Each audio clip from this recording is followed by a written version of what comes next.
Mid-range phones are getting better and better, and that is the case with the Samsung Galaxy A72.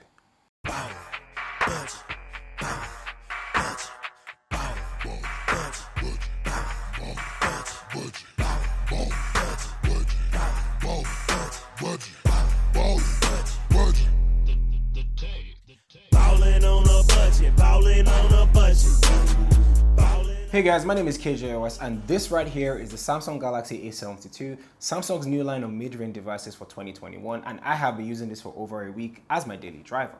Now, this is a 6.7-inch Super AMOLED display with a 90Hz refresh rate, a Snapdragon 720G, a whopping 5,000 mAh of battery, and a new camera setup. But for the price of 215,000 Naira or $447, is this phone worth getting? Well, let's get this party started and find out. The most attractive thing about the Samsung Galaxy A72 is the color.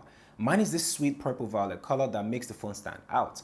It also matches the color scheme of my Galaxy Buds Pro, and I must say, Samsung did a very good job with it. Okay, this is a hot take, but I believe that Apple saw what Samsung did with the Galaxy S21, the purple color, and decided to do the same thing for the iPhone 12, hence why we saw a new iPhone 12 with the new spring-loaded event. I mean, look at this. It's really beautiful, and I don't even blame Apple for adding this purple color to the iPhone 12.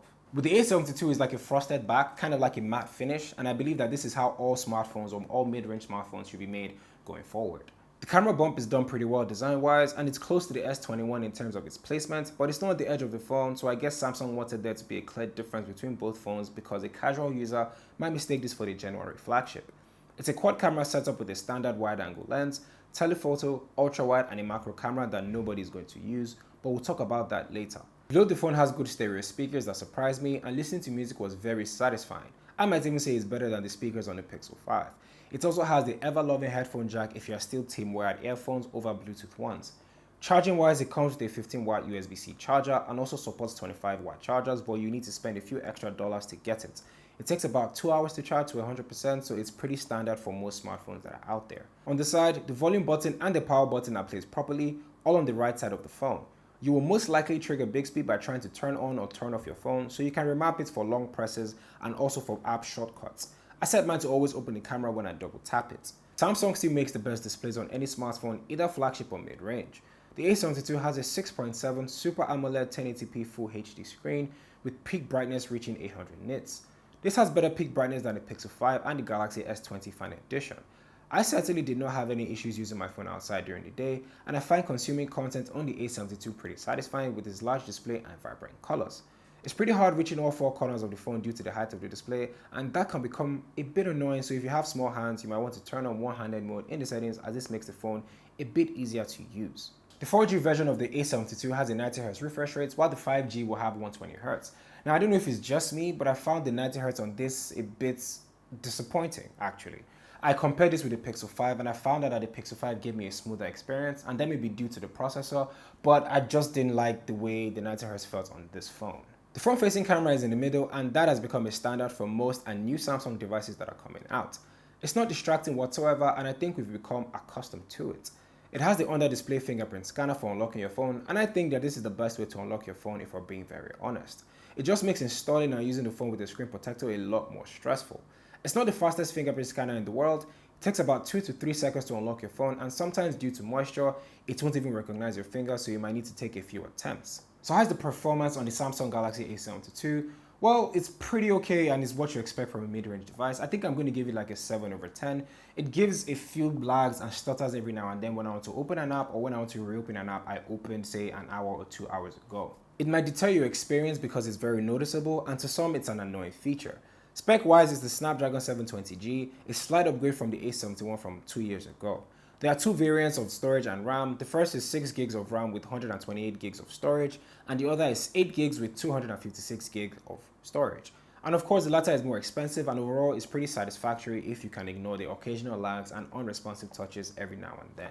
Okay, let's talk about One UI for a second. It still ranks 4th in my operating system ranking, and to be fair, when I get Samsung devices, I just switch to Nova Launcher or the Pixel Launcher because I do not really like One UI, but I decided to just use it this time, and my opinion hasn't really changed. The icons feel very elementary, the notification tree is clunky amongst other things.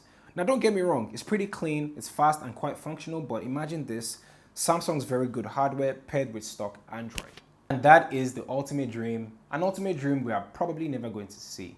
One of the few redeeming factors for One UI for me is the fact that I can color code my apps. It's just easier for me to just always remember what color of the app it is, and I know exactly where to look.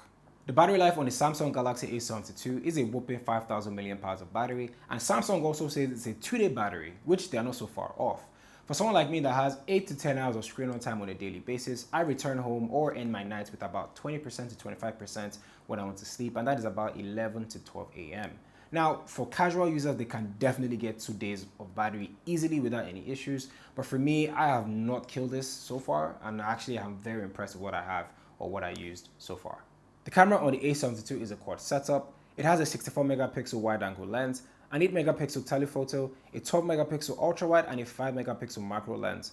And in front, it gives us a 32 megapixel front facing camera. The main wide angle lens takes decent photos, but sometimes it can be very inconsistent with the color accuracy, but most of your shots will come out looking vibrant and pretty decent.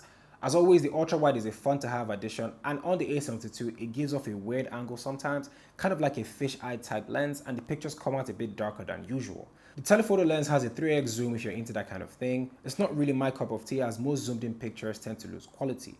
You're better off just using a wide angle lens and cropping it in. Portrait mode works just as well. It gives good background and subject blur separation, and night mode did not impress me at all, as there was not much difference between this and normal images. The front-facing camera is pretty decent. You might need to get lots of light to get the desired result. Video-wise, it shoots at 4K at 30 frames per second and 1080p at 30 and 60 frames per second, and has pro features if you want to have full control. The Samsung Galaxy A72 ticks all the right boxes of a good mid-range smartphone.